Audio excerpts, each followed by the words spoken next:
Excuse me দিদি, একটু side দিন তো। আমি সাইড দিব কেন? কারণ আমি ওইদিকে যাব। আপনি ওইদিকে কি করতে যাবেন? ওইদিকে আমার কাজ আছে তাই। আপনার ওইদিকে কি কাজ আছে? আশ্চর্য তো, ওইদিকে আমার কি কাজ আছে সেটা আমি আপনাকে কেন বলতে যাব? তাহলে আমি আপনাকে সাইড কেন দিব? কারণ আপনি রাস্তা ব্লক করে রাস্তার মাঝখানে দাঁড়িয়ে আছেন। আমি কেন রাস্তার মাঝখানে দাঁড়িয়ে আছি? ওহ, সেটা আমি কি জানি? আপনি জানেন না, তাহলে আপনি আমাকে সাইড দিতে কেন বললেন? হে ভগবান, কারণ আপনি রাস্তার মাঝখানে দাঁড়িয়ে আছেন।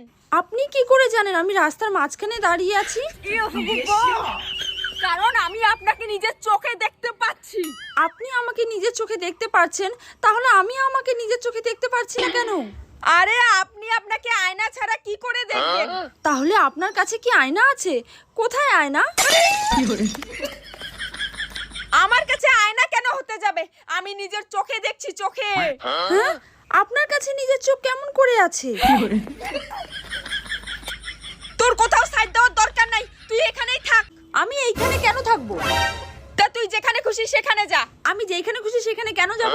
ভাই, তোর কোথাও যাইতে হবে না, কিচ্ছু করতে হবে না, তুই দয়া করে আমাকে ছাইড়া দে। কিন্তু আমি তো আপনাকে ধরিনি। হায় রে, আমি যে কার মুখ দেখে বাইরে বের হইছি। কেন নিজের মুখ দেখে? একদম ঠিক বলেছিস ভাই তুই। আমি বাড়ি যাই। বাড়ি কেন? আপনি তো এই দিকে যাচ্ছিলেন।